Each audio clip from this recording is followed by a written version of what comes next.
Today we have a 2010 Mazda 3. It's a sedan model, and we're going to replace the front speakers on here. Now, if you look at the hole, it looks like it's actually like a round one, like a 6.5 or something, but it's not on these cars. It's actually a 5x7. When you look in some of the catalogs, they do show a spacer of a 5x7 converted over to a 6.5. And generally that might work if you buy a speaker with a small magnet, because when you put this glass down, it actually goes in the way there. With the original speaker, it actually sticks out because it's got a real thick base to it.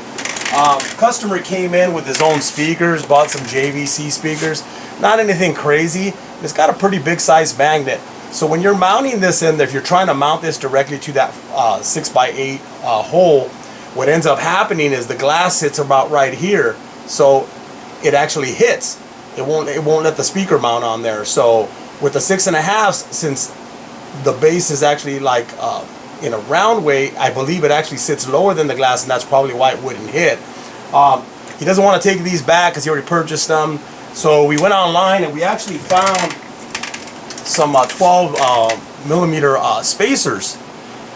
So we can put them on here, and it'll actually extend the speaker out a little bit so it doesn't hit on that glass. This being the glass, it'll actually be out here. I already did the other side, so it worked great. I figured I'd do a video to show you how to do it. These actually have a connector on there that has 4 wires. 2 go to the tweeter, and then 2 run in, and then they just bridge off right into the speaker down there. So I'll show you how to connect that as well. You have to drill a little hole because you don't want to go behind here with the wire, and it might end up pinching it. And then what's nice is that these have a little like a hook thing to put the wire, so the wire's not going to be dangling, maybe catch the glass. So we're going to go ahead and bring you in and show you get started. A couple things you're going to need. Actually have you're going to need a drill bit, something to make the hole with, and then just a regular screwdriver bit. Take your all your screws off and your speaker out, and then some kind of a razor blade, because we got to cut the insulation to the wiring. Some kind of a screwdriver to unplug the Windows switch, and then you're going to need some crimpers and some strippers, and then maybe a couple connectors. Okay. So first, what we're going to do is we're going to go ahead and remove this. There's 2 screws here. Take the little cover off of here. There's a screw behind there. And then we're going to take the speaker off, disconnect that. This will also need the little screwdriver for that. And then we could either pull the panel off and just take the switch off, so we don't have to pull this whole thing off. Or if you just want to get in here and pull the switch up, you can unplug it if you want to do it that way. What we're going to do is lift up the panel, and then we're just going to kind of turn the panel and push this switch through. That way we're not having to disconnect a whole lot of stuff here. So I'm going to go ahead and bring you in, and we'll get started. So first we're going to start off right here by removing this little cover here, and then there's a little Phillips screw head there. What we want to do is we want to get behind here and then just try to get our screwdriver behind, catch the lip behind here.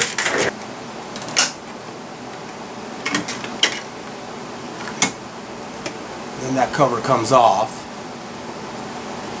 So we're basically just trying to grab this corner and pop it off. I mean, you could try to go through the front. I just don't want to do it right there because you might scratch it over here. If you get the back end, you won't be able to see anything on there. And then there's a little Phillips screw inside of there. Next, we're going to come to this piece here, and we're going to get a little screwdriver in there and just pry it. It comes off fairly easy. This comes right off.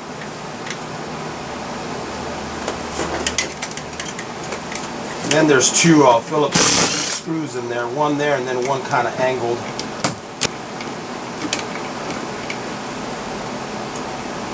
And those are the 2 screws there.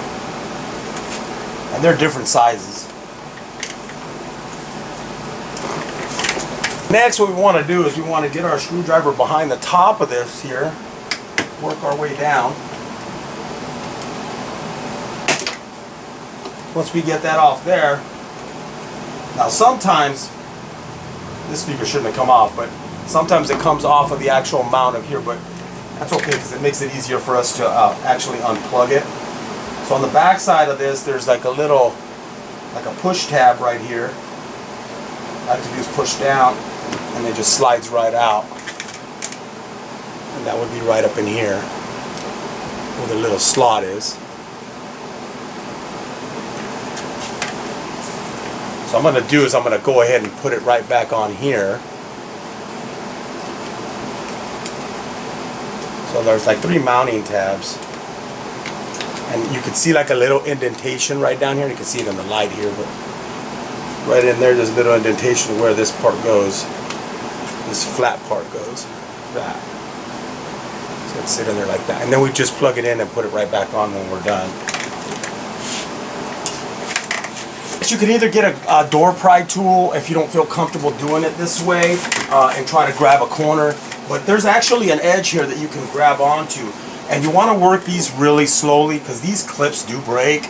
I do have extra clips in here at my shop. But the only thing with this is these panels, even if you're real careful, the clips seem to pop off of the actual panel and then they break from the top with the side that they mount, not the side that goes in. So even if you're super careful and try to do it, for some reason these clips on these Mazdas, they're horrible. I think only the real new ones don't break, but I've taken so many of these apart. It doesn't matter how careful I am, they tend to break anyway. So I always carry them on hand just to replace them. So just want to grab a corner and then just work your way slowly. Now he has all kinds of change in the door. So once you get it about here, then what we're going to do is we're just going to lift it up. And then we're going to push the switch through. Okay, you can see that. So now what I'm going to do is I'm going to kind of turn the switch like this to where it flattens out. And I'm going to turn the panel at the same time. So get it like that so I can get the switch and pull it through. And then the last step would just be to unplug the window switch. Which basically this is the back of the switch. And there's little tabs right here. We got to push fairly hard.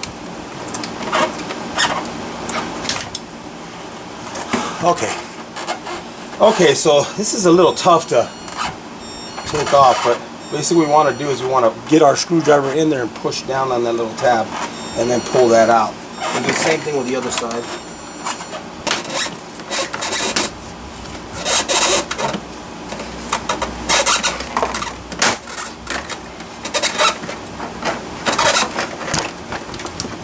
Decided to take off the switch, that way I can show you a little bit easier in here. It's a little harder to show you. So these tabs are very, very tight.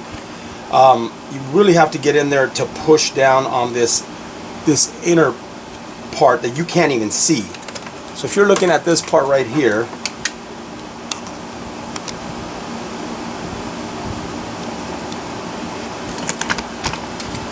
if you're looking down in here, we basically kind of get all the way in there and kind of get our screwdriver. You need something fairly thin, and you need to push down on that tab and pull on the harness, which is pretty hard to do if you don't have 3 hands. So okay, that was a little bit tough trying to get in here and trying to get to that second part of the tab, which is inside, which it doesn't really move a whole lot. I mean, it just barely, it should go down right here, but you really got to get in there. So just try to use a real thin screwdriver. I should have used something maybe a little bit thinner than this, but this is what I got on hand right now. So we got that window switch off. But again, if you don't want to deal with that, you could just put the door to the side and then just try to work around it. And some of the clips do come off, and when you try to take them off, even with a door panel removal tool, they sometimes want to break. Normally what I do is I just try to get in here and kind of make it go forward and then try to get behind the back of the clip. It's really hard to do, but get behind it. And usually if you can get behind it, you can get it out, but this one be a little finicky. Just kind of go back and forth. So I was able to salvage this one, but normally this top part breaks. So I got to do that with another few. These ones on the side, all these other ones on the side broke, so I'll worry about taking those off afterwards. But I just kind of wanted to show you that they do break on these cars for some reason, no matter how careful you are. Okay, the next step would be to come in here here, and then we're gonna it's kind of the same type of tab that we have on the window.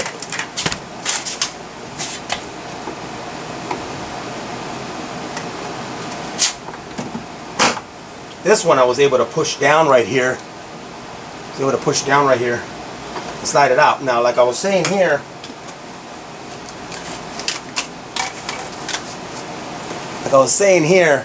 this one has 4 wires on here, so I don't want you to get confused. The easiest way to distinguish it is if you look at these 2 outside wires, and if you look up that way where the tweeter is up here, you'll see that those are the same colors as the tweeter. Okay, and then so inside of here they make a connection when they get inside of here inside the speaker. That's where they make the connection. These 2 middle ones are the actual signal from the radio, which is, I believe, okay, so the ones for the tweeter are going to be purple and green, and then the ones for the signal are going to be green and yellow, and then white and green. So these 2 outside, the ones closest to each other, are going to go together. So what I like to do is I cut the insulation just a little bit more here. Kind of out. And then we're just going to cut the 2 outside ones, and the other 2 outside ones. And basically this is what we're talking about here.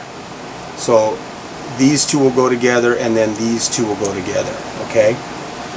And then I'm gonna actually test the signal to show you. Actually, I did the other one already. So basically, if you're looking at the speaker and you see where the push pin is, if I'm looking directly at it, like as you are, the right side where the red ones are, these are for the passenger side. So the right side would be the positives. So on this one here, the right side would be the positives, which basically would be the green and white and green would be positive, and then the purple and the yellow and green would be the negative for the speaker that you're going to put in.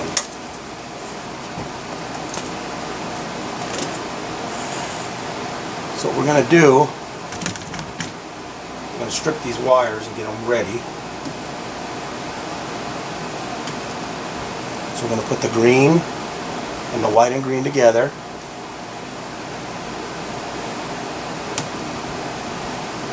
And then the yellow and green with the purple. We'll put those 2 together.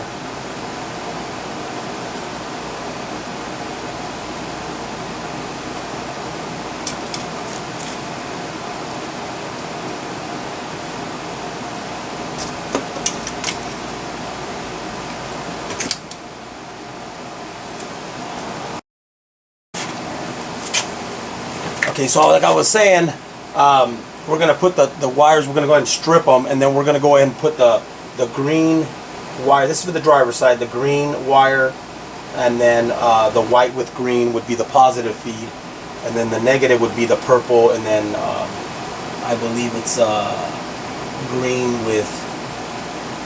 yellow with green or blue. I can't tell, it's hard to see the color from here, but so anyways, this was the positive side, and then this will be the negative side. And we're going to go ahead and strip and get our connector ready from our aftermarket speaker.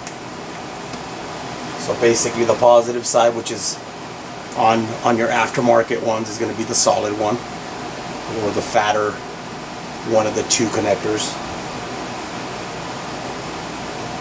Go ahead and put that on there.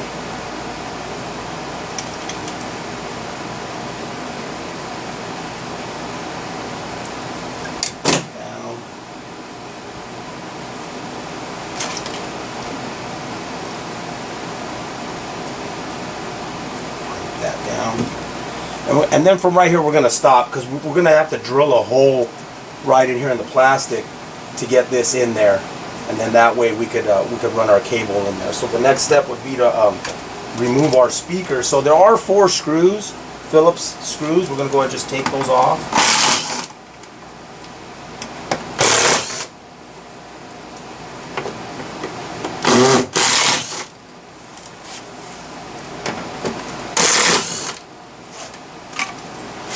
And we're not going to reuse these screws because the spacer, since it's a little bit thicker, those screws will not work. So the screws that actually came with the speaker actually will work. So they just got to be a little bit bigger. So as you can see, there's no connector behind here. The connector's on top. That's why we need to go ahead and drill the hole. So that's going to be our next step. So what we're going to do is just kind of get your wiring out of the way so you don't hit it. And we're just going to put a little hole somewhere here. Just see where you have space and just take your little drill. Just make a hole there, enough to get the wire through. As you can see, we made a hole right here. And then what we're going to do is grab our speaker leads and fish them through one at a time. Get one, push the other one through. And then that'll keep our connectors here up on top so that they don't get caught. We just kind of took that wire there here. And then now, it's ready to get our speaker connected and then mounted. So we'll take our spacer, we'll put our speaker on it. Now we want the connectors to face down. And as you can see, the glass is actually right here, but it doesn't hit it once you got the spacer on it, which is great. So we're going to connect that. And these connectors are from the speaker, so they're going to match up. And then what we want to do is we want to route this up on top. So we're going to kind of go up like this, and we're going to hook it right in here where this little spot is, like so, and then push down on it so that the wire does not come off. And then the next step is just try to line up the holes. Get your screw.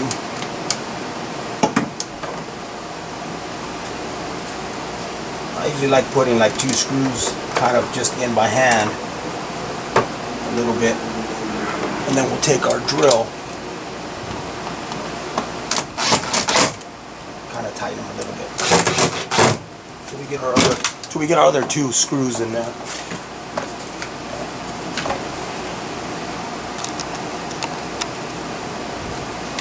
The last 2 would be down here.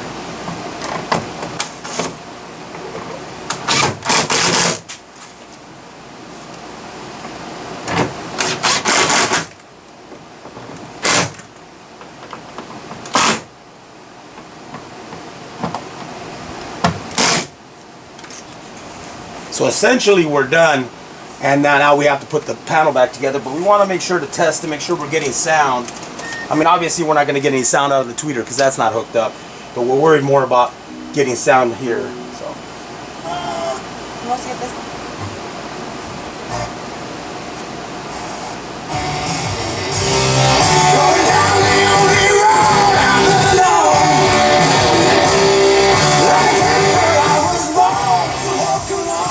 So they work good.